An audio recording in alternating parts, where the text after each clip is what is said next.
right here. Just clicked it up into second. So here we go. Logan Peterson's backside here in the 250s. Nice. That's going to be pretty cool. Stick around for that. He made that look easy. Yeah, he really did. Coming in at just under 3 seconds, a 2.97. See, so you can see their times aren't much different than the open class. You did see him trying to clutch it quite a bit to get off that start, to keep that second gear momentum, to get it up and going up the hill. But again, he didn't have a problem, and he made it, almost look easier than some of those open bike classes. Seeing the comments coming in, keep them rolling. Dan, let's see the big boys again. I'm curious how many out there watching here ride 250 versus 450. We want to hear you. Or do you ride a street bike with, 1200 cc's? So here's Mount Altafish, who looked so good earlier today. So good. In the Pro Opens. You don't hear this sound too often anymore.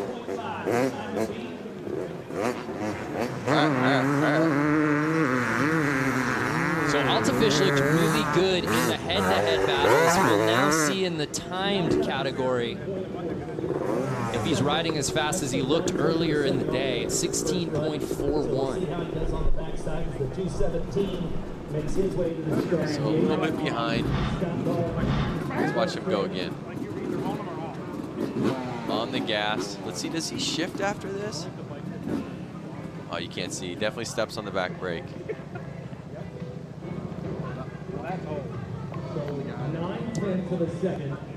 So almost a second slower than what we saw at Peterson's front end run. Let's see if he can make up ground here on the back course.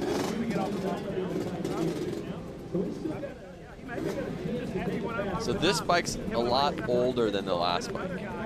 I think, again, this has a long swing arm. They do a little bit of customization to them. They find the bike that rips. They possibly have some ported and polished heads on this bike, which would increase the flow, which will make it faster. So I would imagine once they kind of build a bike, they don't get new ones every year. They get comfortable on that bike, and he's looking a little too young. That bike might be older than him.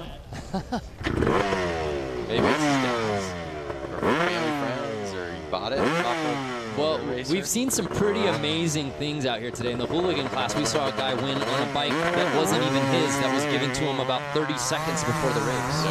Guys, he might be bringing back the 90s vibe. Yeah. With this YZ. I mean, you got to see the next bike on the line, the 217. Just a good old stock dirt bike heading up the hill right now. Nice. There it is. KTM 250F. You could just hear the difference in the engines. Oh, wait, no, it's not. It's a Honda 250F. My apologies. So here's Scott Dahl with the black taped 217. But you could just hear the difference in the engines when they take off. That's a 4-stroke, and the bike previously was a 2-stroke. 4-strokes being a little bit new in the motocross scene. I mean, not so new, probably been around now for 15 years in the scene, but still to some of these watchers, and even myself, I grew up riding 2-strokes. It's so interesting to see these more stock dirt bikes out here for a hill climb, especially with the backside lands. What's your thoughts on them coming out here with a standard swing arm versus the extended swing? Well, you saw the last rider going up that backside of the hill, and you saw his front end. He was struggling keeping the front tire on the ground. So with the longer wheelbase, it makes it a little bit easier to keep it on the ground. But with the stock swing arm, they're going to struggle. And if I'm correct, is that Honda that just went up, it has a stock swing arm, right? Correct, and the one that's on the line for the next race. Yeah, so we're going to see something change right now. We'll see if he can even make it up. Because a lot of the guys during practice weren't able to make it up with a stock swing arm. But obviously he's going to give it a go. He could be the exception. It's the 115th anniversary of Harley-Davidson. Thank you all for tuning in from all over the world. You're tuning into the hill climb at Little Switzerland. The guys are nice and cozy in the booth, and I'm out here in the rain taking heavies and watching the standard dirt bikes just not struggle. Yeah, Diana, it's actually, you say we're nice and cozy. It's actually a little too warm in here. But you just Love saw. to open a window, maybe. Lance, stop breathing. not to change the subject, but you just saw him make it up the hill on a stock 250F. Amazing. But he had to jump off his bike, side saddle, and push it over the last couple feet to get to the top. So here's Greg Schroeder. Again, as like Diana said, on a stock bike. On the 293. It should be noted, Scott Dahl, although he did make it up, he went out of bounds. So for that, he gets an automatic 60. That's going to hurt your time. But what's 293 got here? Oh, Greg's struggling a little bit through the mogul. Stalled it. Oh, he stalls. Can he beat the 60 seconds? Through. Can he beat the 60 seconds? It's always better to beat the time of not making it. Yeah, if you're just joining us, if you can't make it up the top, you get an automatic 60, and it looks like Schroeder will be able to at least, I don't know, I think he's going to avoid it. I think they shut his time off. I think he might have maybe went outside, or I'm not sure what that Yeah, we'll is. have to get a ruling on that. It's Kawasaki, sponsored by Heineke Auto, Mike's Motor. Scoring's got a quick trigger there. I'm going to give him a 30. I'm going to give him a 44.19. As you see the overview of little Switzerland here, the rain keeps pouring down. The course becomes more slippery as each minute passes. It's only going to become more difficult for every rider that they have lined up here. But what a fantastic event. Thousands of bikers have ridden up here from downtown Milwaukee to come watch this amazing event. The parking lot is packed, and not only that, believe it or not, there's loads of people out here. Umbrellas, no poncho, or with the poncho. They're here, rain or shine. And that shows the commitment and the culture behind Harley-Davidson. Diana, I don't know if you can see it, but we're showing shots of the grill going. If you wouldn't mind just maybe walking over there and grabbing us a couple burgers. I really need a cheeseburger too. Find us at the booth. 41 seconds. So Schroeder was technically 41 up, but he got the 60 regardless. And now he's just, oh my goodness, that could have been really bad, Lance. Bike is gone. He gets caught in the weeds, and thank God he jumped off that bike before it was tree brown. What's it going to take to find it now? I'd love to see a replay on that. You saw? I'm sorry, Greg. Just leave the bike. You're not going to find the bike out there. It's full of poison oak. Just save yourself, Greg. A crane is going to be needed to pull that bike out of the forest. Play it where it lies. That's what I say. Not only that, but he's on a Kawasaki, which is green, so that thing's just perfectly hidden. Front side taken off. So we move on. Andy Heineke, number 430. Through the moguls. Looking smooth. Oh, foot down. Another two-stroke ripping up the hill. If you could smell the premix right now like we can, you would be wanting to be here on a two-stroke like these riders. 20 seconds there for Andy, 20.14. And it looks like Greg has located his bike. That was wild. I mean, he went out of bounds immediately on that back end, so he gets the 60-second. And the fans, I don't know if you can hear it in the on the broadcast, but they're going crazy because they did find the bike. Diana, it sounds like the roar of the crowd with Greg Schroeder finding his bike there in the woods. Yes, that's right. As soon as he got put up on the big screen, the crowd just started roaring for him. He was able to fish the bike out. So, hey, I mean, I give it up to the guy for bringing a stock motorcycle out here to try this hill climb out. Hopefully that was his bike and not his friend's. His friend's going, why'd you launch my bike into the side of the mountain? So we move our attention back to Andy Heineke in the 430. He posted a 20.14 on the front end. So I got a question on here on Facebook Live. Jason Hale going, where's the Harleys? We had Harley hooligans ripping up the mountain earlier today. Then we had the open class with Harley-Davidsons ripping up the mountain. Now we're on to the 250 class. So in the 250 class, we're seeing a lot of two-strokes and four-stroke dirt biking guys. Here's Helnick's back end run, and he lands. I don't know if they're going to count that. Looked like he went out of bounds. I think he stayed in. I think it was from that angle. He made it. I mean, I'd give him a time. He didn't go that far out if he did.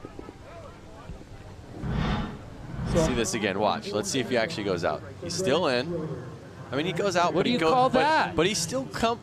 But They're he saying that's came back inbounds. in. He didn't go out on one of the red sticks. So is that the thing? All the way out, and he came back in. He did bring it back around, so they will count it. And he hit the stake. I'm going to give it to him. Trevor Aspinwall asking, are the hooligans over? Yeah, that's actually what kicked off our broadcast, was the Harley hooligans earlier today. Jason Walker wants to see a Dyna. Jason, you could come here and sign up. Bring your Dyna out. Let's see it rip. So here's Nathan Preeb, the 94 bike.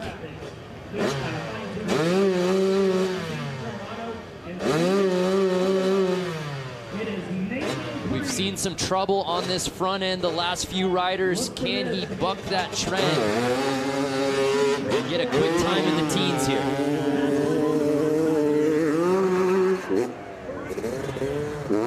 Committed. Committed. Wow, he looked the best through those right there in this class. Has to be a good time.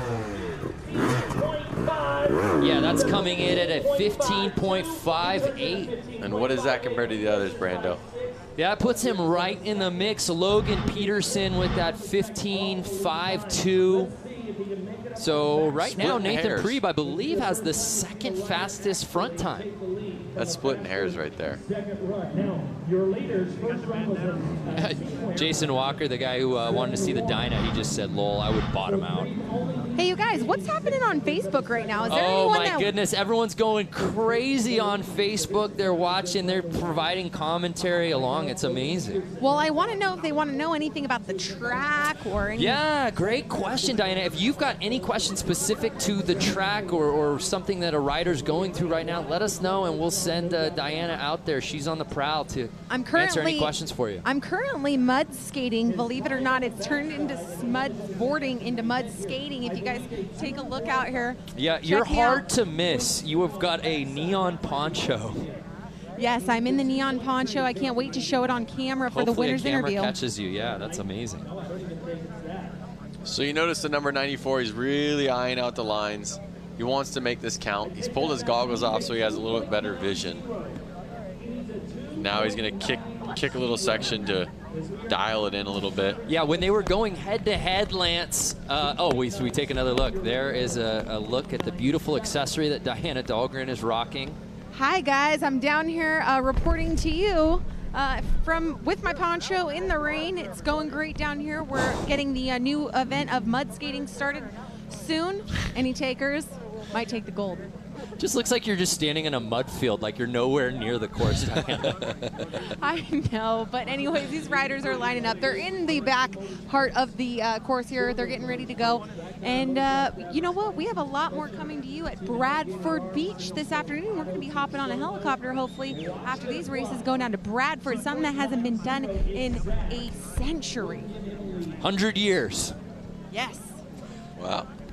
Now, Lance, I got a question for you. Before, when they were going head-to-head, there was a clear line as to which riders wanted to take on this back end. It's all mush out there now. It doesn't seem like, you know, veering a little to the right, little to the left, there's an advantage either way. Straight line. He kept it nice and straight. Line isn't enough. A 3.4. It is not. 3.4. It is not. So that's the second fastest backside time. Logan Peterson still at that sub-3, the 2.97. That's holding up as the fastest backside time. And therefore, he still has the fastest combined run. So I see a comment on here from Earl Oliver. Anybody running one of the old Harley motocross bikes? Those bikes are so awesome. I would love to have one in my personal collection. I don't think anyone that owns one would ride one out here just because of how kind of rare it is to have one that runs. They are an awesome bike. Would love to have one again. Right now, you see a Honda coming up around. That Honda belonging to Brandon Donahue.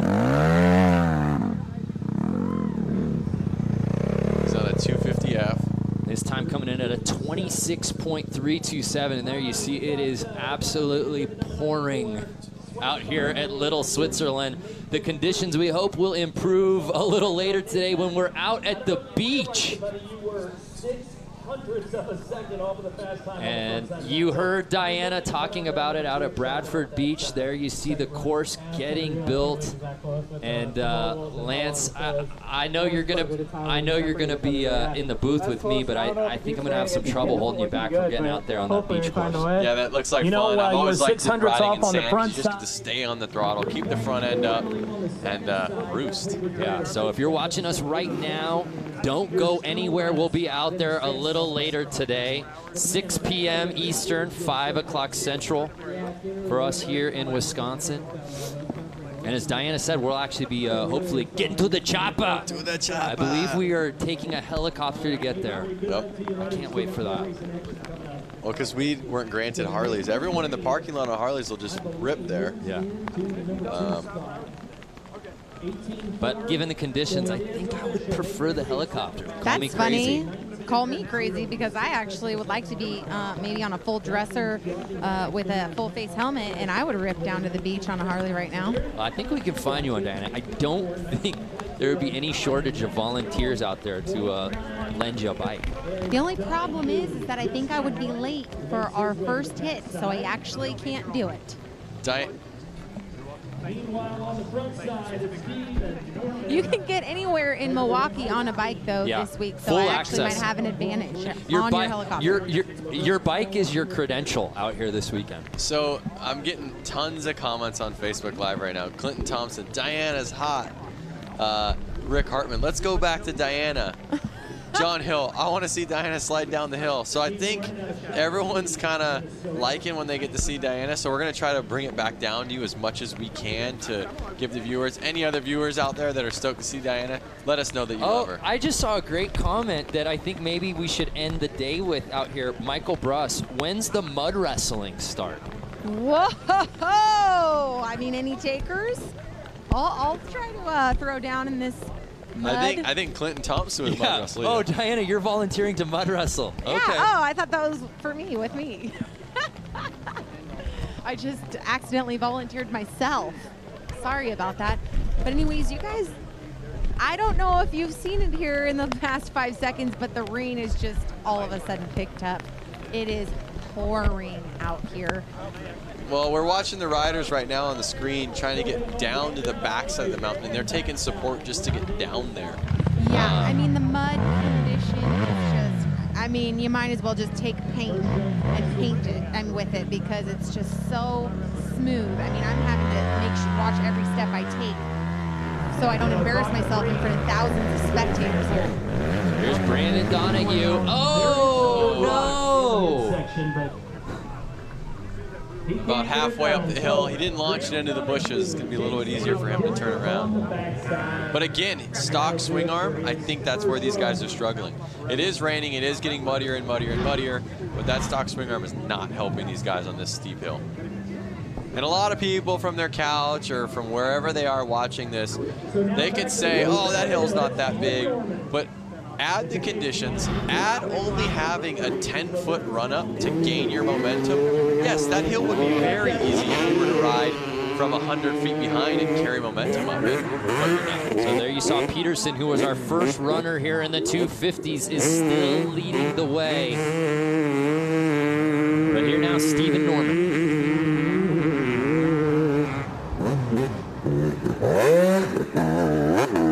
Stephen Norman's going to go back there with an extended swing arm, and let's see if what I was just saying is going to kind of help him get up that hill. He's eyeing it out right now. All right, so here he is. He's heading back. Like I said, let's see if that extended swing arm gives him an advantage over the riders with the stock swing arm. There he goes, riding up. Oh, feet off the pegs. Getting to the moguls. Feet off the pegs again. Every time I see a foot off the peg, I'm just thinking it's slowing him down. Cost him. Norman had to check up at kind of had to check up a little bit at the mogul section to you know, regain control. I mean, at this point, down here at the front side of the course, in the starting ruts, there's just no traction. I mean, the mud in here is just so slippery. If you guys come to me at all in the front, I mean, I could just show you what this is looking like here. I'll come up to the let's get a shot of Diana. There we are. You could just see, I mean, it's just, look at my foot. I mean, it's like my foot might as well be on an ice skating ring right now. There's just, if you look at the ruts into each jump, I mean, there's just no available line for any real traction here. So these guys are gifted, man. They're talented, and they're putting it all on the line for the 115th anniversary. So awesome. Thank you very much, Diana. It's definitely looking muddy down there. And here we are with the extended swing arm on the 2-stroke KTM. Let's see how he does. Getting it. And looks great. And see, like I said, the extended swing arm really, I think, helping him get to the top. It is a lot of the rider's ability, but that swing arm does give a good advantage. And I believe he pulled a 3.9 seconds getting up. And here we are with another rider with a stock swing arm. Let's see how he goes. Up into the moguls, checking up a little bit, eyeing out his line. Oh, it's getting slick out there. The 316 dropping his bike. Let's see if he can get up and get to the top of the mountain to give the backside a little bit of some action. Diana, what's going on down there? I think Diana, it's past 35 seconds now. Yes, I'm sorry about that. I was just catching up with scoring time. I had my headset out. Anyways, you know what? I mean, Jeff Wick, who was out there racing, now helping him get his bike off the track. Yeah, we are going to have, there's some serious, mud delays here. I will say that. Now we are at 60 seconds, I believe. So he will just take a 60 flat for this one. Again, let's see if he makes it to the backside. But for now, the rain is dissipated. Where it was pouring, just 60 seconds ago, it's actually no drops are coming out of the sky now. So that's a good thing. We'll see how long it lasts. Here we go. He checks up a little bit going into the moguls. Bopping through and just pushes that front end. Could not keep it up. There he is going over with timing and scoring. AMA, seeing if he can go back to the top.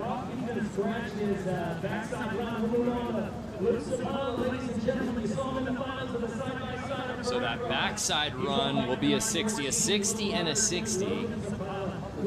And look who it is, Luke Sapala. Sapala riding today for West End, Harley-Davidson out of Ellsworth, Wisconsin. Luke, of course, lost to brother Logan earlier today, trying to get a little vengeance. Maybe he let him win. 18.4, a 19.0, and a 19.9.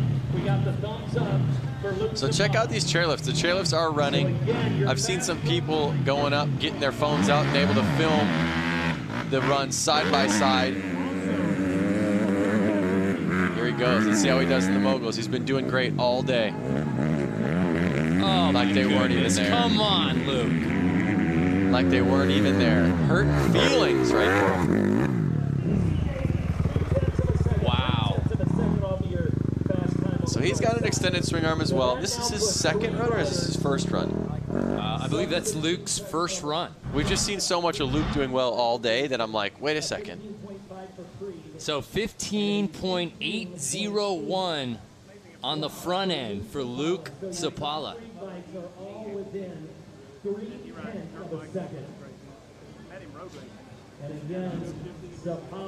And how about this?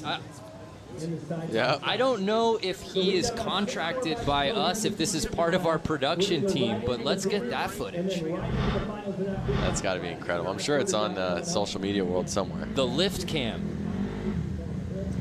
So Luke Sapala, after a very strong front run, let's see what he's got here on the back end. Cherry Simi, Luke Sapala got game.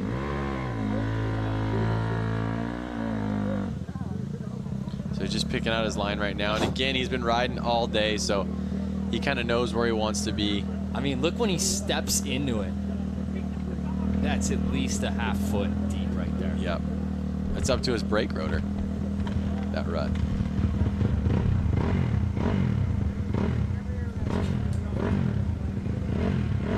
Robertson. Will he make it? I'm thinking he'll make it. So here's Luke Sapala.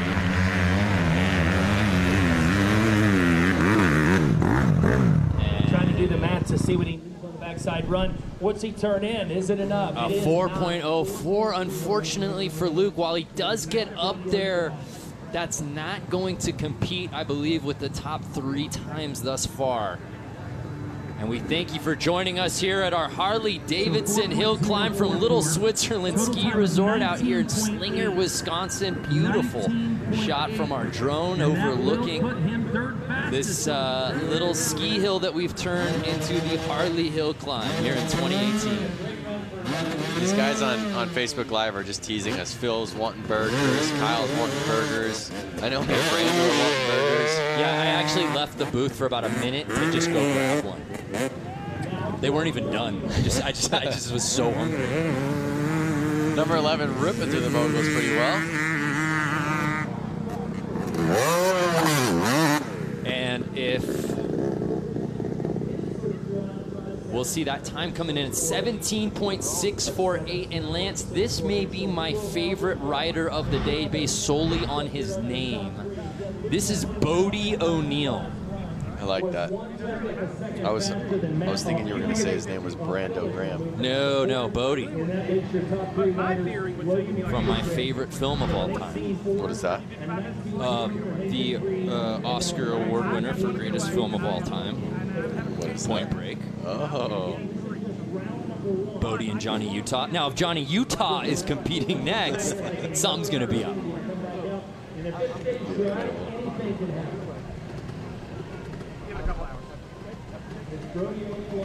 And Lance, he's a little guy. I was just gonna say. I think this is one of our teenagers we have in the field. I was just gonna say the frickin' bike is as tall as his shoulders. But Bodie showed no problem with that front side, 17.648 here in the 250 class. If Bodie can put it together here on the backside, he's going to be making some noise on that leaderboard. Yes, he will. Jerry Zimmy telling us he's 14 years old. Whoa. Oh. That's how greasy it is out there. He tried to put his foot down and kick over to get on the bike and just no traction with his feet. So we'll see how he does, being so light on the bike, getting up this vertical hill. Yeah. Is it going to help him in the way of, being lighter on the bike, or is he not going to be able to keep that front end up? What do you think? I mean, my sense is that puts him at a bit of a disadvantage. I'm going to vote disadvantage because he's not going to be able to keep the front end Keep up. the weight down on the front end. We'll see. I mean, he let it rip on the front side, so. Hear the bike revving up. Two-stroke zinging. Puts the transponder on his wrist. And there's a great look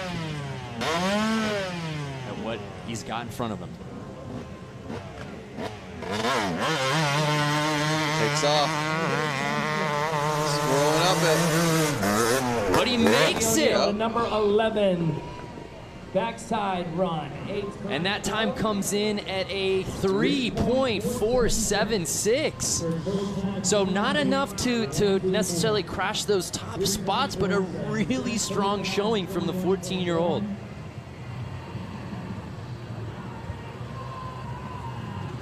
So here's Brian Rammer, Sheboygan Falls, Wisconsin. Notice how deep those ruts are.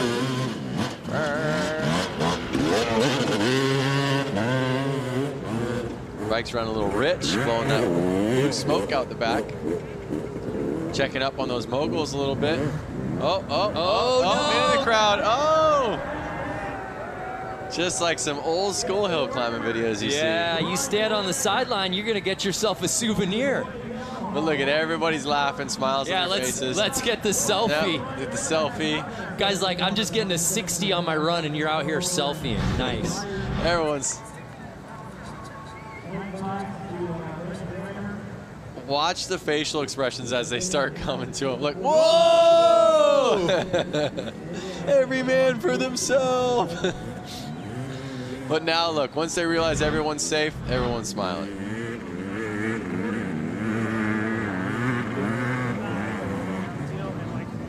All right, so he's going up to do the back. So with that, Brian Rammer gets an automatic 60 on the front side.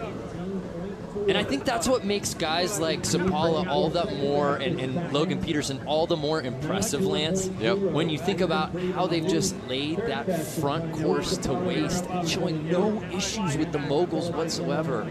And then you see the field, even on these 250s, really having trouble navigating those obstacles. Yep, you're exactly right. Really starts to show the riders who have the talent and skill to pull it off. So Logan Peterson still leading the way with that 18.49. No one else able to get that sub 19 seconds so far. Will that change with 5 more riders still yet to run? Again, I'm getting a lot of guys on Facebook Live. They're probably just tuning in. The Harley-Davidson hooligans ran. They were all on Harley-Davidsons. And then we had the open class where that was a variety of high CC bikes, and there was a lot of Harley engines on those. This is the 250cc class, so you're going to get a lot of 250cc 2-strokes and 250F 4-strokes. Here we have a 250cc 2-stroke going off with the extended swing arm. Let's see if he can pull it. Ooh, looks like he's going to need a little bit more tire. Oh, look at it dig a hole. And it's a slow fall. Just midway through. Out for a second, but he just digs in midsection of the hill. So Robert's asking, is that the guy that went into the bystanders? That is the guy. Nobody was injured in that. And man, he did make it. And he didn't make it up that hill. So looks like he's going to need some help getting back around to the other side of the mountain.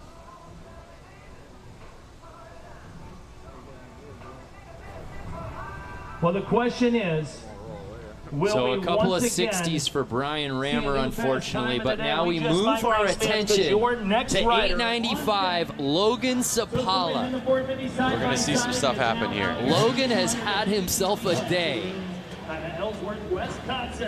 Already taken one win, we know that for sure. We saw him in the head-to-heads beat little brother Luke. Cannot wait to see what he's got in store here on the timed portion here in the Open Pro. Here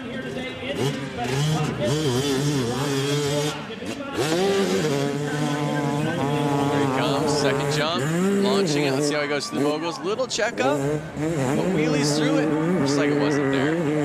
A couple bumps and he's gone. Just a walk in the park for Logan Sapala. How's his time? I think that may be the fastest front-end time we've seen here in the class. Yes, just over 15 seconds. Wow. Incredible. Let's watch that again. Logan Sapala has just been on another level all day, Lance. Look at this, man. He wants to get another medal. One's not enough. You see him get through those moguls, he just wheel taps. Just right back through. See, he doesn't even set the front end down till he's through them. You know, after he won the previous class, Diana spoke with him, and it seemed he was so zoned in, very focused, had his game day. Yep. And I think it was because he was waiting for this thing, like, hey, let's keep it going. My day's not done. Yeah, he's like, I'm not getting too stoked right now. I still got more to win. He's showing no problem, got in a position right away here for this backside. Logan Sapala. Extended swing arm, 252 stroke. Hovers that boundary line, but stays time? in. The time coming in at 3.63, and I think we have a new leader potentially, Lance. Bumping everyone down. And the time, 3.63. Yes, so with that, an 18.65, so he passes Peterson to take over the top spot. Looks like Diana's going to get him over to the side. Let's see what Diana has. Oh. Yeah, Diana will get him situated, but we've still got another rider to drop in a few. Another 2-stroke, 2-stroke. Here's Tony Stockhouse. Extended swing arm. He's looking relaxed. Checks up a little bit in the moguls. Oh. I don't think this is going to be enough to get him on the leaderboard. Yeah, you don't want to be, again, I think the riders at the beginning of this class seem to have an advantage because the conditions have just worsened. The only thing then being one of the last guys is to be a guy to follow Logan Sapala, who's down with Diana Dahlgren. Currently second on the leaderboard. What's it going to take for your second pass to put you in that #1 position and take another win today? Yeah, I think my plan for second round is to hit the front side of the hill a little bit better, clean it up, and then hopefully get a little faster on the backside. But right now the backside is definitely going downhill and getting a lot slower compared to what it was earlier. Okay, awesome. Well, thank you very much, Logan Sapala. Keep an eye out for him so fast on the course today. Yeah, thank you, Diana. So Logan, we thought might have actually had the top run, but maybe that backside is just keeping him off the edge. Yep. And that's it. Logan Peterson just under 18.5. So, oh my goodness, the battle between Logan and Logan. It was Logan Sapala versus Luke Sapala in the previous class. Now you have Logan v. Logan here in the 250 Pro. We have some weird stuff going on right now. And he just said in his interview how the backside is getting nasty. So here again, we have a 252 stroke, extended swing arm. Let's see if they're able to, increase their times, or if it's just going to kind of keep getting harder and harder and harder, and the times are going to keep going, downhill. Basically. So here's Stockhauser after posting that 22.058 on the front end. Oh yeah, it's just getting really soft. Oh man, you feel for these riders again who, as I feel like I'm beating a drum, the conditions have worsened, the course has just gotten that much slushier, and these guys are having to take their first runs on it. This reminds me of a couple years ago, Buddy and I were on a trail ride. We had to be to a dinner by 5 o'clock, so we wanted to try to leave within a certain amount of time. But we went down a hill that was so soft, well, there was a gate at the bottom. We had to turn around and try to go back up the hill. We ended up having to carry our bikes up the hill because we just could not get traction to get up it. And that's what basically these guys That's exactly what's going on here. Through the moguls, being a little cautious, but it's just getting so slick out there.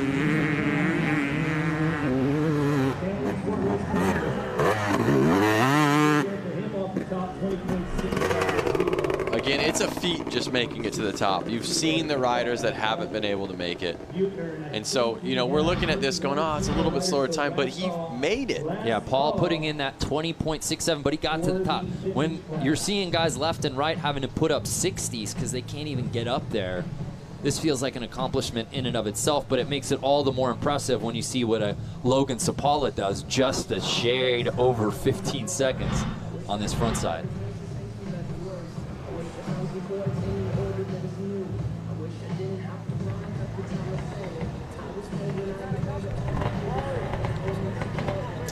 So it begs the question, Lance, obviously the one thing we can't control is conditions here, but knowing hill climb, knowing so many of these guys who race in that circuit, how different of times would we be seeing? Obviously we'd be seeing guys staying on their bikes, but I'd be curious, especially on those front ends where right now 15 seconds seems to be the leader of the clubhouse. How much faster would the times be on 250s in ideal conditions? It's so tough to say because both these Logans are making it look effortlessly when they go up. I mean, they may be able to shave off 1 or 2 seconds, but I think they're on it. I think they get a little bit more time shaved off on the rear of this back side of the mountain. But maybe the moisture is actually keeping this dirt together, and maybe if it was dry on this big hill, it'd be soft dust, which maybe would be worse. It's really tough to say. I mean, the Logans right now, they're riding great. Logan Peterson still leading the way, and Logan Sapala right behind him. So after seeing Paul Buettner, we now see Julia Buettner out of West Bend, Wisconsin. Sounds like she's on a 250F. Extended swing arm.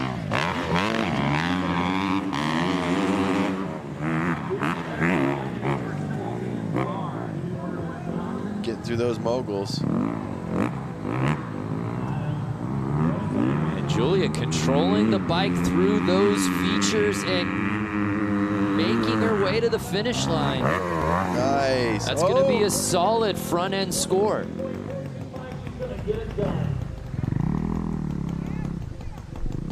You see Jay Hannibal, new to this. Do they use special sand rail tires for these bikes? Jay asks.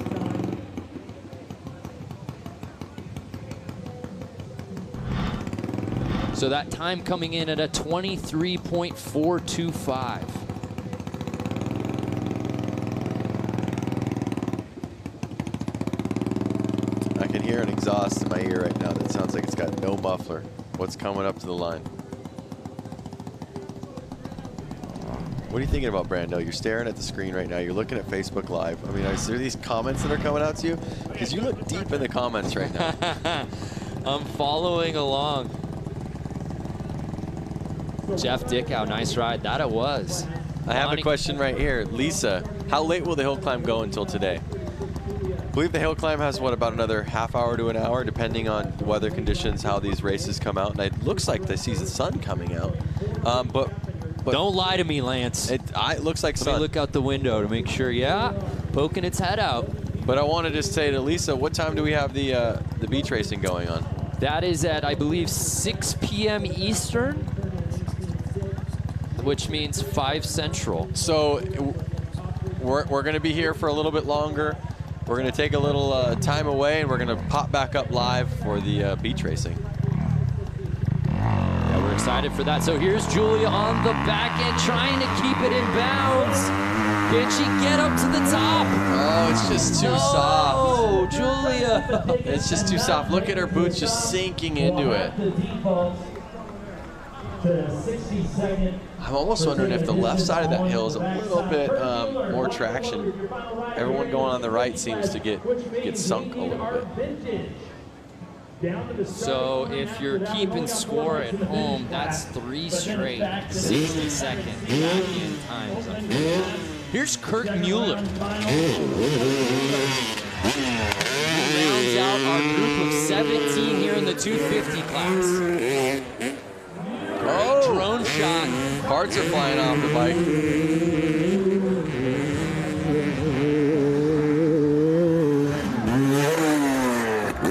Whoa!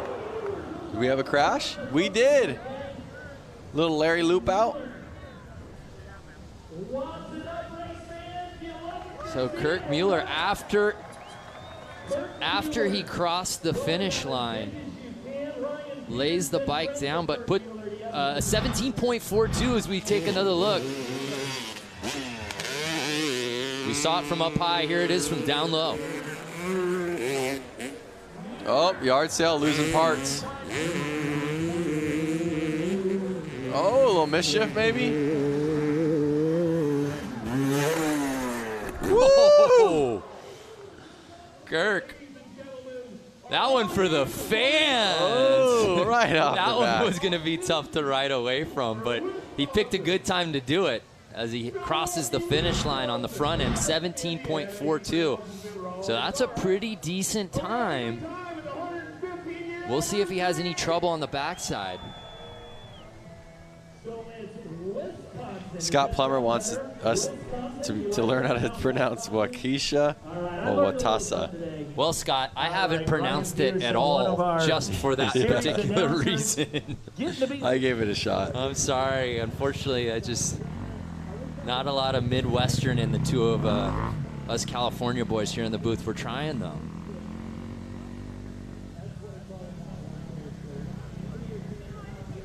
So Kirk Mueller, after absolutely sending it on the front side, will try to make some noise and gain some ground on the back end. Well, again, he did get a decent time, so it'd be smart of him to finish it off and do it right. On Facebook with Harley-Davidson. So as he comes around for the back end part of the course, we just want to thank you all for watching right now. Don't go anywhere. Here it's the Harley-Davidson 115th anniversary celebration. We had Flat Out Friday last night. We're obviously out here at the hill climb. We're going to be out at the beach a little later this afternoon. So much riding, so much action still in store here from Harley-Davidson. Again, still waiting for Mueller as our vintage riders down here at the bottom of the hill. They're starting to get lined up right now. This should be exciting. So this gives us a really nice shot. Yeah, right now we're playing Where's Waldo? We're playing Where's Kirk with our drone as we try to figure out where exactly Kirk Mueller is on this course. Still waiting on the whereabouts of Kirk Mueller. Diana, do you have any sense of where Kirk Mueller is at the moment?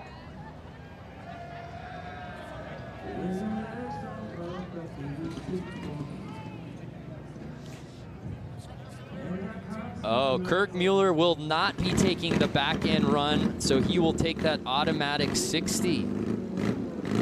And with that, our 17 riders have officially placed here in the 250 Pro, and it's Logan Peterson with that 18.492 ahead of Logan Sapala and Nathan Preeb, rounding out the top 3. So congratulations to Logan Peterson. We've still got great categories still to come, and we want to hear those comments on Facebook. Keep them coming. If you've got questions for Lance, if you've got questions for Diana, who's out on the course, let us hear it. We'll try to get to it. We now move on to our next class. This one's a fun one. We've been looking forward to it. The vintage class. Diana, are you down there? Yes, I am. I'm down here by the vintage bikes. Man, you guys got to see these. Truly are vintage.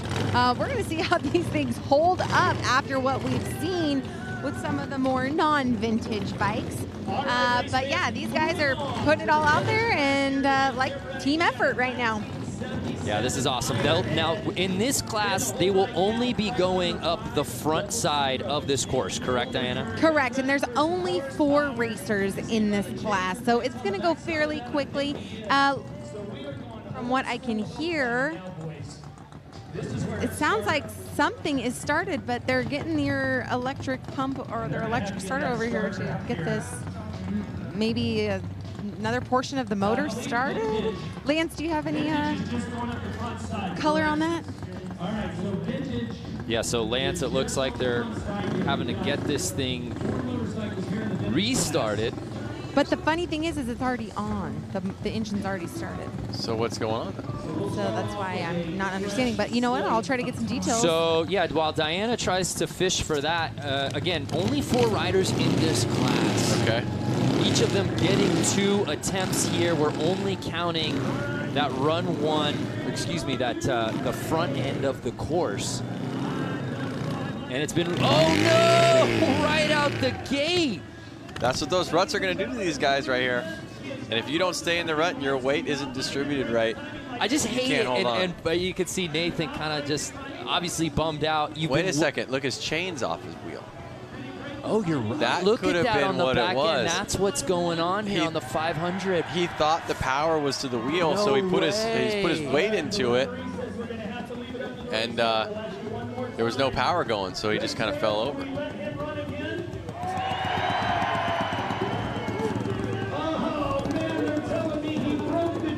So he broke the chain, it looks like, Diana.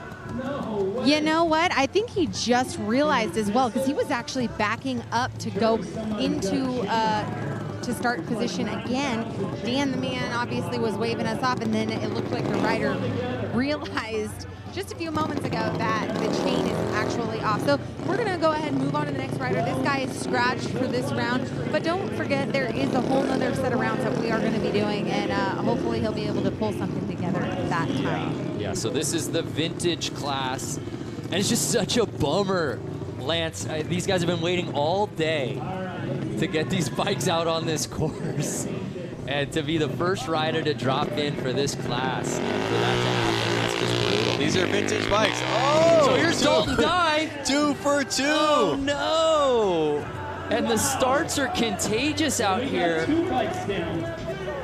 as the bike falls on his leg. I'm checking out the lines right now, you guys, to see if this is something happening. Okay, so what's happening right now, it sucks that we can't get a straight on camera angle, but right now what's happening, the rut line is curving. So maybe with these vintage bikes, the way that the front forks are set up or the suspension on the rear end, it's just, and the weight of the bike, it's just maneuvering it and it's making it go wobbly right off the start. And Diana, thanks again for wearing that magenta poncho. We can actually see you from our we can see you from our drone from space in that thing. Why, thank you. I'm honored to wear this magenta neon number here today. There she is right there. So like, where's Waldo? We'll see if we can finally change the luck here with our third rider set to drop in for the vintage class. Here's John Alft from Wisconsin Rapids, Wisconsin.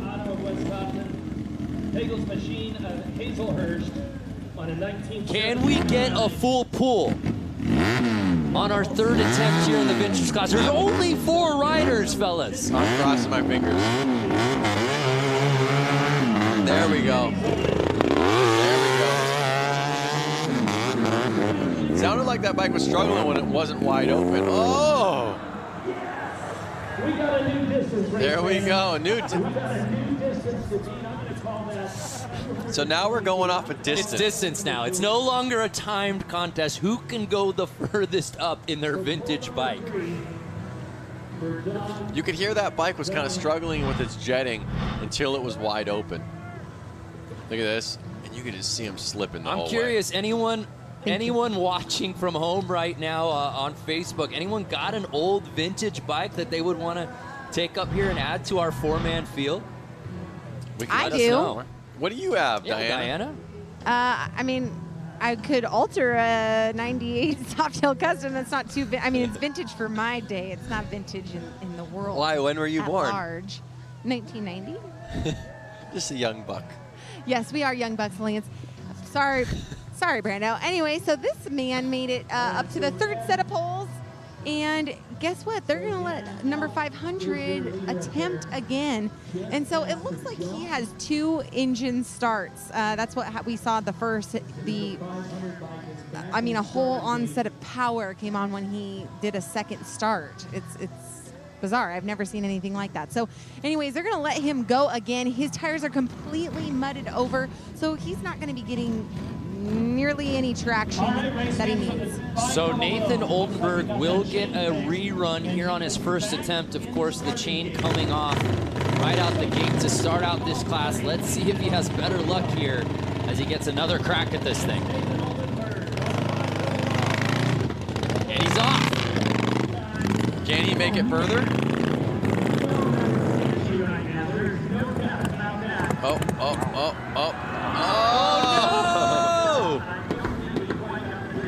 Again, I think these older bikes are just not jetted right for this temperature and this elevation.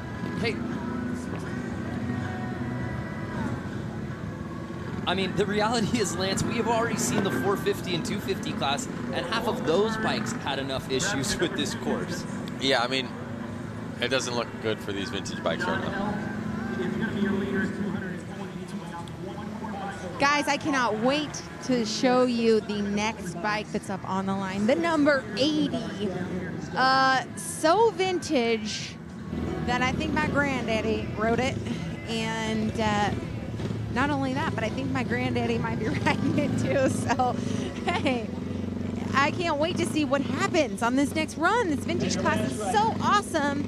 And not only that, we got to give it a huge amount of support for these guys bringing these older bikes out here to showcase here for the 150. So we have one of the older riders out there on one of the oldest bikes, and so are we going to see some what do you call that? Like being witty, and he knows how to get up the mountain better. Yeah, there's a vet savviness. Yes, the savviness. To old Mike Dricken, as you see. Forget the leather kits. Mike is going with the denim. And I think right now, I've just got a feeling I just feel it. I feel it right now.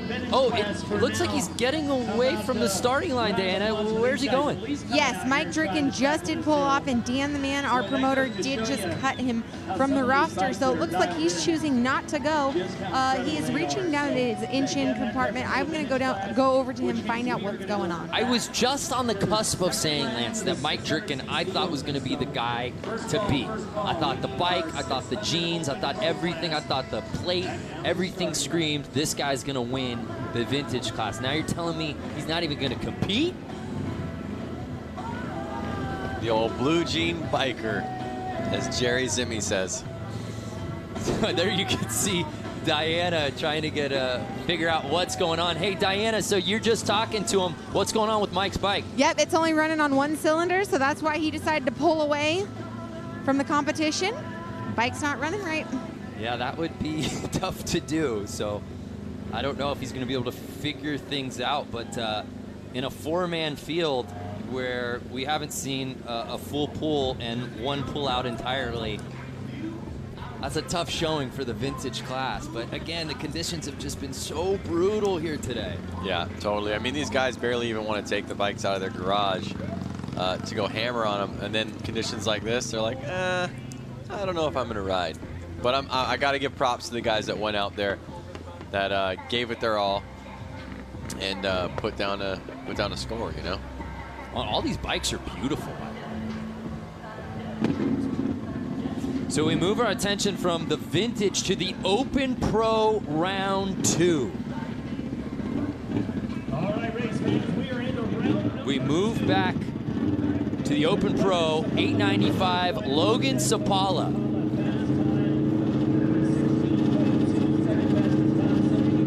Who we saw put down that 16.28 on his combined run. What can he do here on his second attempt? Here in round number 2. on the gas. Camera can't even keep up. The moguls clean like they're not even there. Yes. Launching that jump. Logan Sapala doing what Logan Sapala does. 13.224. Woo! Wow, he stepped it up. Like I said, I think it's a little bit sunnier out. The rain stopped. They're going to start getting better traction, and we're going to start seeing the times go down just quite a little bit. Speed demon, man. Logan Sapala has looked so good all day long, and that might have been his best run of the day.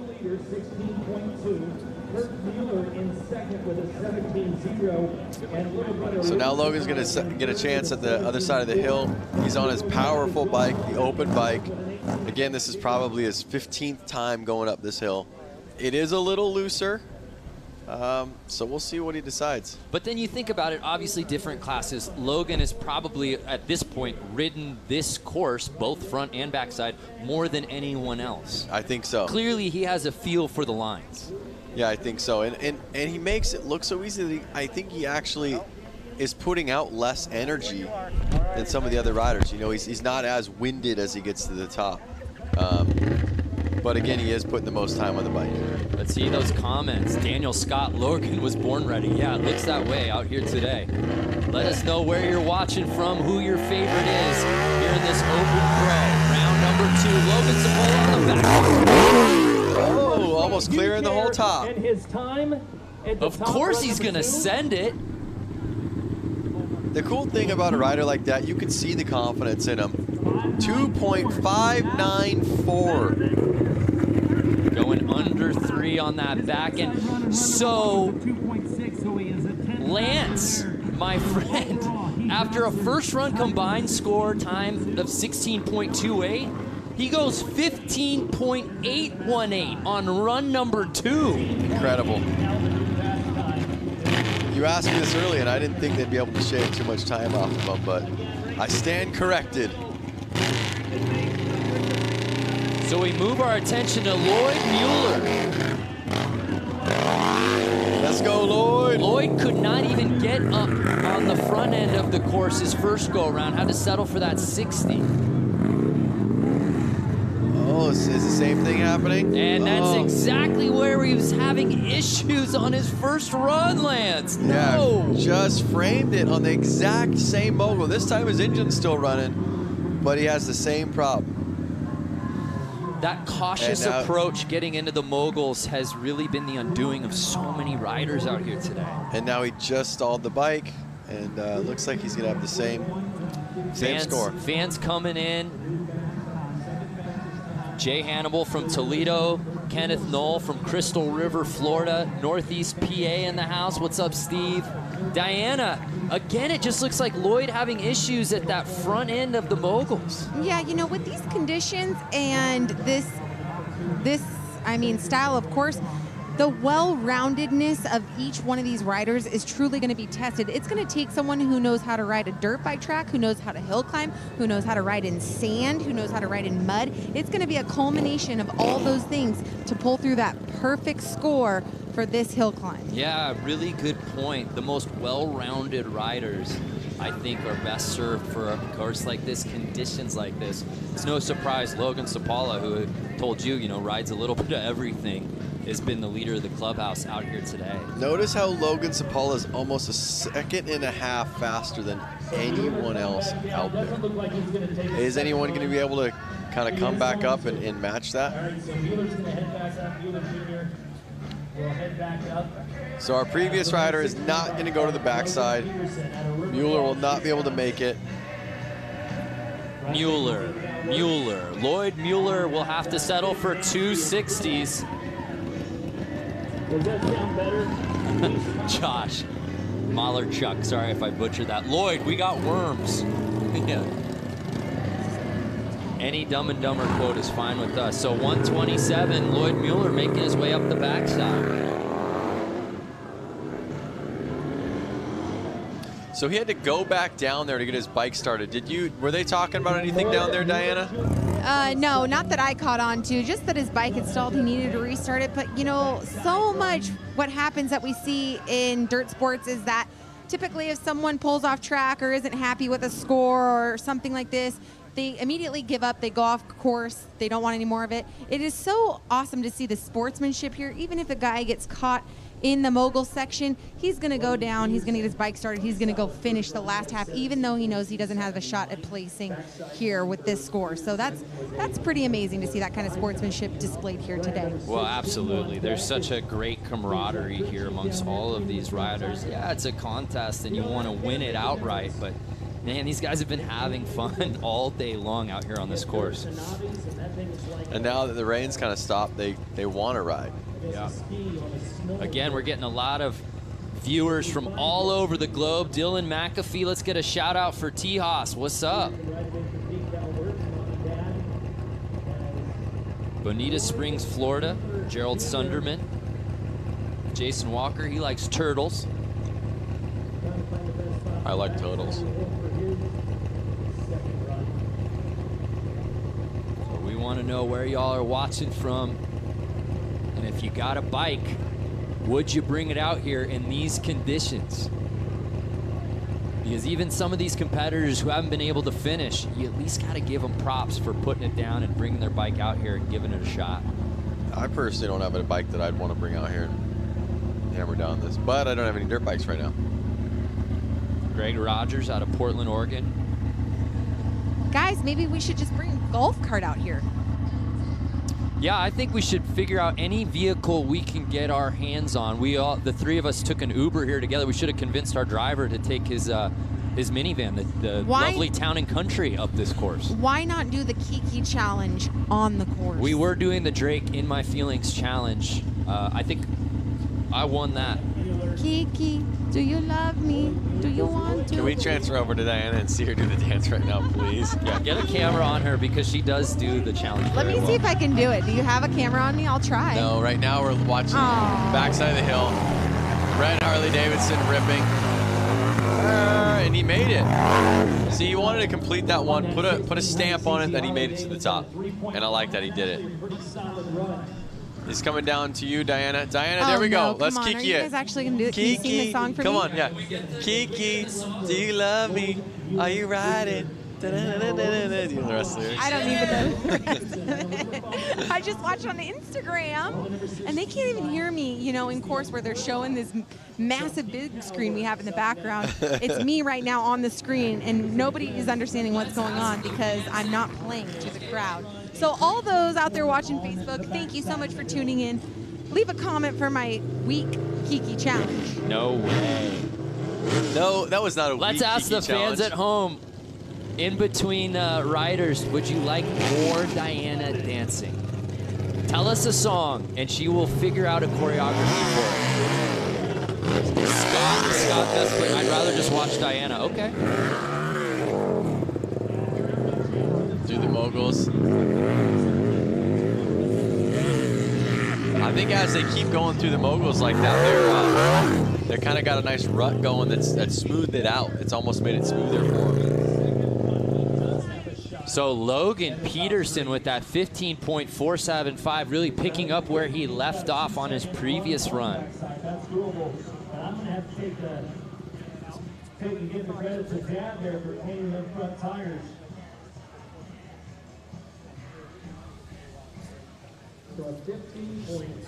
Yeah, they got to walk the bike down. It's just so greasy, muddy that if they did ride it, chances are they're going to drop Peterson is actually faster. Those bikes are so heavy with those long swing arms that it's just not like a normal motocross bike that's easy to handle in a situation like this. It's been a day for the Logans, though, nonetheless, both Sapala and Peterson. Next year, this is going to be called the Logan Hill Climb. The Logan Climb. And you can only enter if your name is Logan. That means I can't race. You can't. You'll be here in the booth. A 15.475 on the front end for Logan. He posted a 17.279 on the front end his first go around. And then put out a 3.459 on the back end. Let's see if he can best that here right now.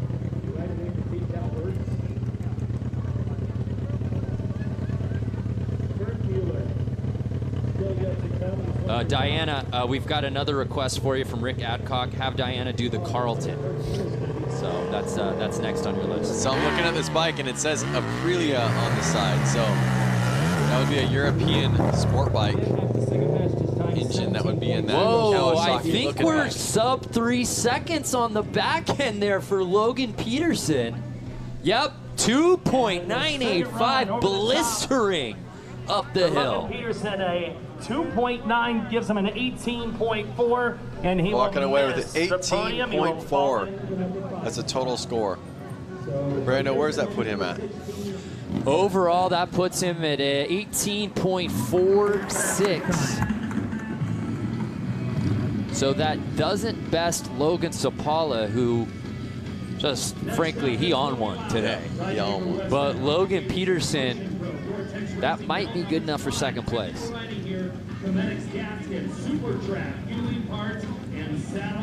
What do we have coming up next? Harley-Davidson.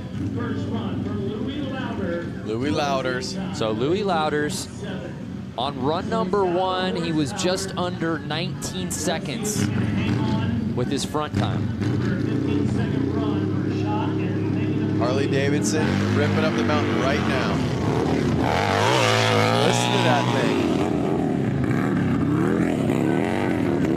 What a shot. Getting into the moguls a little bit. Can he make it through? And he does not. Slowly laying it down.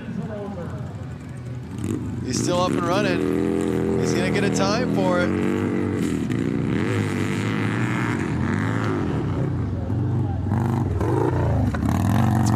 Comes in, it looked like just under 30, but now I wonder, it seems like they've been, with the rules, if they lay down the bike, we've seen it become an automatic 60. He didn't lay it down though.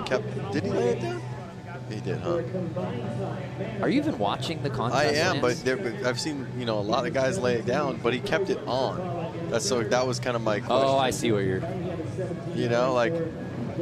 But he kept the bike running, so it's not like he. The course is lava. Go. So, yeah, and it looks like official scoring, it is going to be a 60 for Louis. Really? That's a bummer. So already he'll still give it a go on the back end, but there's no way he'll certainly beat his first run time. That's not fair. You should be able to score. You know, if you were able to get the bike up and you're running, you get the score that you got. We do have an update on the dance poll for Diana. The Carlton still coming strong. Baby Got Back now is gaining a steady stream of votes. So Diana, just be ready either way. I'm ready for the Carlton. Dude, what is the Carlton? Come on. What is the Fresh Carlton? Prince of Bel-Air? What kind of childhood did you have? I Did you not have know. TV? So I My don't know what the God. dance was. As soon as he just did the little I could thing. try. I don't know how good I'm going to be, but hey, I'll try Carlton. Well, right now we're going to try to get Louders up the hill on his Harley-Davidson Evo. See how he does. Of course, Dan Louders still to come. He put down that 60 and a 60, so he'll try to best his second run time of Luke Sapala. Still has to put down his second attempt.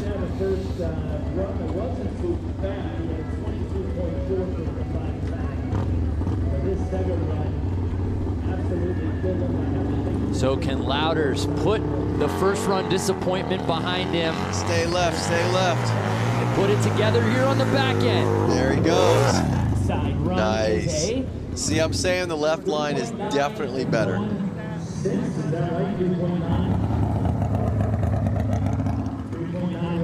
So Louis Louders has a much better back course run than the front where he couldn't hold on. But we move our attention now to Luke Sapala. Again, Logan, brother Logan, leading the way with that 15.818. Luke trying to replace, as you see in that third place, 17.476. Can he catch brother Logan? He gave him a run for his money in the other class, so let's see what we got here. Okay. Let's go.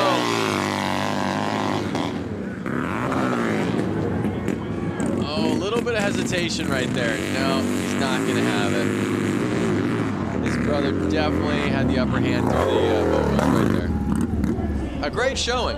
Yeah, about Very a good. second and a half slower than brother Logan. He's still under 15 seconds, which is the third fastest we've seen on the front end here on these second attempts, but not enough to trump his brother. Yeah, guys, shockingly, the conditions on the course have actually became from slick back to chunky. You know, they're getting a little bit more traction, especially here at the start, which at one point about 30, 45 minutes ago was very slick. I mean, you might as well call this mud toothpaste where I'm standing, but on the course, it's actually starting to dry up a little bit, which is great for these riders.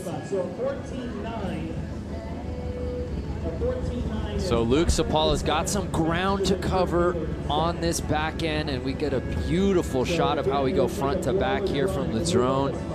Again, brother Logan with that insane 2.594 on the back time, making him the leader of the clubhouse. He's gonna need something huge. Can I give him a recommendation right now? Sure, I don't think he's listening, but go If you can hear for me, it. stay left. Stay left. The Sapalas have had no problem with this course here today. Again, following up with a lot of the comments we see on Facebook Live right now. Where's the Harleys? Where's the Harleys? This is a Harley-Davidson. He just put up a great run. Notice the Harley-Davidson logo right there on the side of the bike, stuffed into a custom-made frame. And here he goes. Stay left. Goodness! Like nothing, straight up. 14.9 Mueller's time 17.4. 2.47. And that is the fastest backside time we've seen out here on these second runs. Yep. Whoa! How is that going to be combined? Unfortunately, because he was a little slower on the front end, he's not going to overtake big brother Logan. But is that enough to get him into second place? I don't think so. I think Kurt Mueller might still be faster. Yep. But that is the fastest back end time. Yep. Great effort. I mean, I blinked and I missed it. Yeah. So we move on to Dan Louders, who wasn't able to complete either front or back end on his first attempt. Notice there's no more umbrellas up in the crowd right there. Rain's kind of mellowed out. Obviously, it's still muddy, but it's going to be a little bit easier visibility for the riders. Oh, excuse me. This is Josh Mueller in the 128.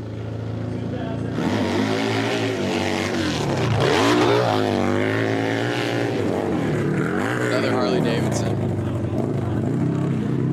Not bad, not bad. A good attack to the moguls. Yep. There we go. Yeah. Whoa! 13.797. If he could pull off a quick backside.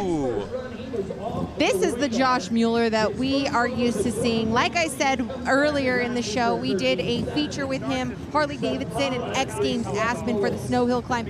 And he's a very dominant rider, and that was what I'm used to seeing Josh Mueller be.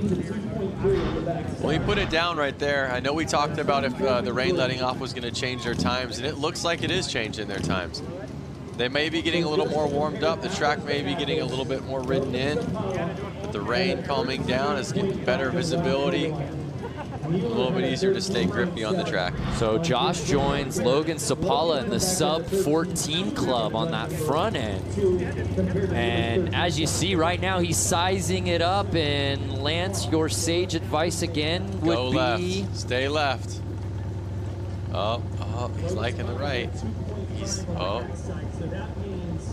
He picked right. Hopefully he picked right, but is aiming left. But again, I'm not down there. I'm just a viewer looking at it from a screen. So he's going to need something in the low 2-second range here to potentially push Logan Sapala. And I believe, I don't have that official top 3 in front of me at the moment, but I think if he can even get this thing in the 3s, he might take over second place. Here it is. I think he can do it. He looks so confident in the last stage of the race. Yeah, there we see. Okay, Logan Sapala, the 15.818. So that gives you an idea if he could somehow get this right at that 2-second mark, he might win this thing outright. I don't know if he can get there, but he has a very realistic shot, Lancelot, at second place. Yep.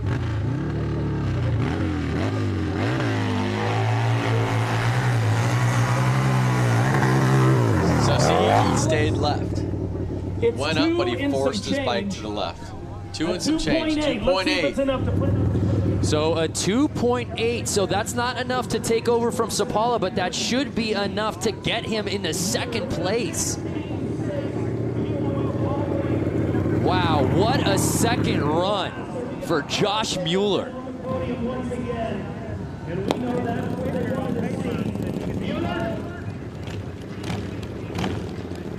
So a total of 16. So we move our attention to the 60 by Dan Dricken. Another Harley-Davidson ripping up. I love this bike right here. It's kind of got some Harley drag pipes on it. Harley tank. Looks like a Honda seat, maybe some Honda wheels. Got a little squirrely, but he's able to hold on.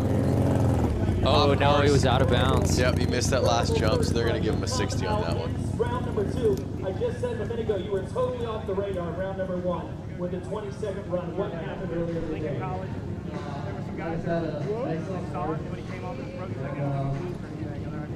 So Dan Dricken, unfortunately, is going to have to settle for a 60. Was hoping to see him best his run 1 time of 20.318. Not going to be the case out here today. So this back end was really going to be just for him, for pride, for the fans out here. Yep. And just, you know, if he beats one of his buddies, at least the back time score, he can bragging on him, you know? Yeah. Some people wondered if this was a no flex zone. That's not the case. No, this is not the case here.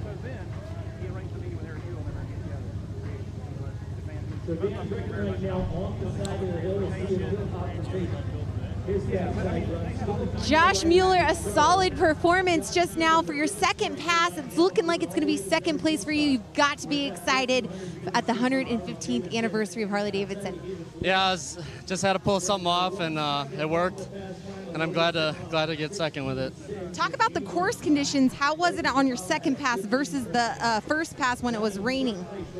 It's slippery, but it's getting better. It's getting chewed up more, you get more traction, and make it happen.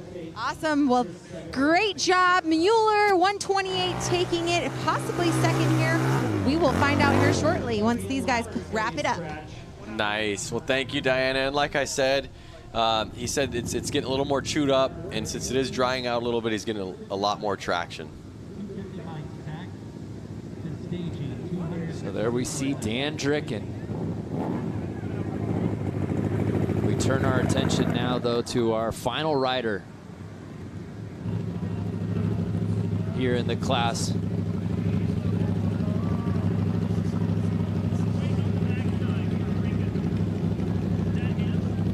Joel Faldy. All right, so Now, Joel was incredibly fast on his first run. If you remember, he was under 16 seconds here on this part of the course, and then was just over 2.5 on the back end. What's he got for an encore race? I don't know. It's going to be tough to beat. We'll see. Oh, what a shot. No problem with the moguls. Yep. On the gas. Oh my goodness, he bests his run one score of 14.114. Whoa. He's going to beat his back score. He's got the confidence. Ooh, he's got the energy. He's waking up. The track's getting better. Let's see. Look, it looks like he's riding his bike down the course right now. Little Switzerland turning into the Joel show out here this afternoon. One of the only riders to actually ride his open bike class down to the backside of the hill.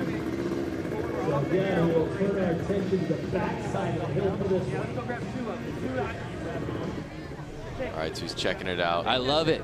Really lining this thing up. He didn't even look at the other lines. Well, and to your dismay, because I think you've just been saying left all day long, and it doesn't seem like the riders care. I think that they have to go left when they get to the top.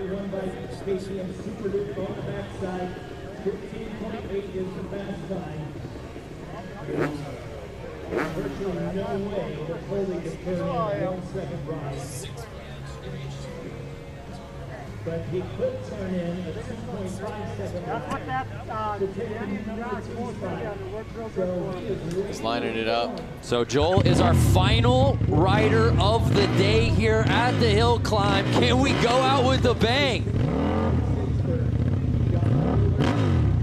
Clicks into second gear. Can he jump into the top 3? If he's gonna do it, he's gonna do it right now. Wow. Cakewalk. We turn to the top, a 2.3. 2.3. Whoa. That's some great scores. Oh my goodness. And Joel might have catapulted himself into second place. Was that enough? 16.51. It was. He leapfrogs Josh Mueller to take over second place on the final run of the day. Look at that. He's stoked. I would be too. Last chance, and you one up yourself. Just a banger of a last run. Oh my goodness. Well, let's send it down to Diana Dahlgren. Congratulations, Logan Supala, pulling the victory here today. You've got to be so excited for the Harley-Davidson 115th anniversary. Yeah, it's awesome. I can't thank Harley-Davidson enough for putting on such an awesome event for us to come and race this weekend. It totally blew my expectations out of the water. The hills were a blast, and it was a really cool format that we've never raced before. You succeeded out of loads of riders here today on the hill. What kind of riding background are you coming from to pull together all the skills needed to get through this hill climb? From about age 3 to 15, I did almost nothing but hill climb. And then after that, I started racing moto and hair scrambles a lot, and it just kept progressing the more I got to ride. Well, wonderful. Well, what is next on your docket? Are we going to see you back at the X Games? I sure hope so. I can't wait for X Games this year. I hope it happens. Well, he is your #1 man here today. He's the man to beat at Hill Climb. Hopefully we'll see him at X Games wintertime. And Logan Sapala, congratulations. Guys, take it away. Logan goes 2 for 2, and you hear him talk about the versatility in his riding. Wu-Tang Financial, they always say, time to diversify.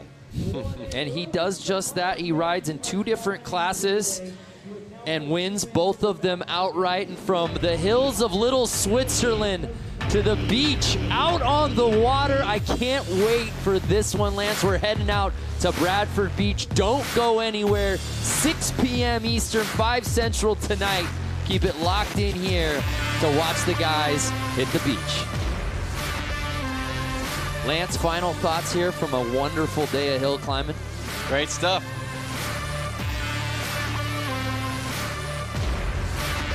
Well, that's going to do it again. Congratulations to all of our competitors, but it was really the Logan Sapala show, going 2 for 2 in 2 different classes.